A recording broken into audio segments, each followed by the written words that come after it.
အေဂျင့်တယောက်မစ်ရှင်ကိုအောင်မြင်အောင်လုပ်ဖို့အတွက်စံသားဆိုင်ကိုရောက်လာပါတယ်။သူအဲ့ဒီကိုသွားတာကိုဘောရစ်ဆိုတဲ့လူကကားထဲမှာပုံကြည့်နေပါတယ်။ဒီအေဂျင့်ကလည်းဆိုင်ထဲကိုဝင်သွားပြီးအဲ့ဒီမှာရှိတဲ့ပစ္စည်းတွေကိုတစ်ခုချင်းစီလိုက်စစ်နေပါတယ်။သူလုံနေတာကိုဆိုင်ရှင်ကမြင်သွားပေမဲ့သူကရေပြီးအခြေအနေကိုထိမ့်လိုက်ပါတယ်။ဆိုင်ရှင်ကစပင်းညက်မလားလို့မေးတော့သူလည်းအေးဆေးပဲထိုင်လိုက်ပါတယ်။ဆိုင်ရှင်ကသူ့ပုံမှာလွှမ်းဖို့အဝိစာသွားယူတဲ့အချိန်မှာသူကမှန်ထဲမှာဘာရှိလဲလို့လိုက်ကြည့်နေပါ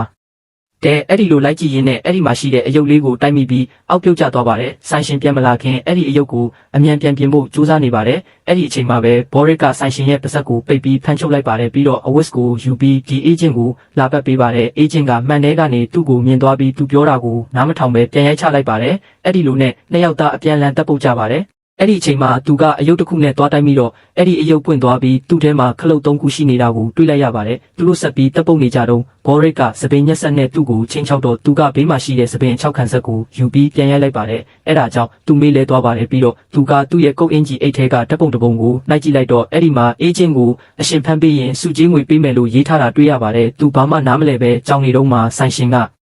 ထလာပြီးအဲ့ဒီခလုတ်ကိုနှိပ်လိုက်ပါတယ်ချက်ချင်းပဲသူ့ခြေတော်အောက်ကကျမ်းပြင်ပွင့်သွားပြီးအောက်ကိုကျသွားပါတယ်အဲ့ဒါကတဲ့ပဲအောက်ထက်ကအခန်းထဲကိုရောက်သွားပါတယ်အဲ့ဒီမှာဂိုင်းတစ်ခုကစပင်ညက်ဖို့လာတဲ့တခြားလူတစ်ယောက်ကိုချီနှောင်ပြီးညှဉ်းပန်းဖို့လုပ်နေကြပါတယ်အဲ့ဒီဂိုင်းရဲ့ခေါင်းဆောင်ကလည်းနောက်ထပ်အေဂျင့်ကိုတက်ဖို့ပြောပါတယ်သူကလည်းကြောက်ကြောက်နဲ့သူ့လက်ထဲမှာရှိတဲ့စပင်အချောက်ခံဆက်နဲ့ဘေးမှာရှိတဲ့စပင်ဖြန်းဆေးဘူးကိုတွေ့သွားပါတယ်အားလုံးကသူ့ကိုဖမ်းဖို့နာကက်လာတဲ့အချိန်မှာသူကနီးလက်တစ်ခုသုံးပြီးနှစ်ခုလုံးကိုဖွင့်လိုက်ပါတယ်အဲ့ဒီကနေမိတောက်တွေထွက်လာပြီးအဲ့ဒီဂိုင်းကိုပြန်တိုက်ခိုက်လိုက်ပါတော့တယ်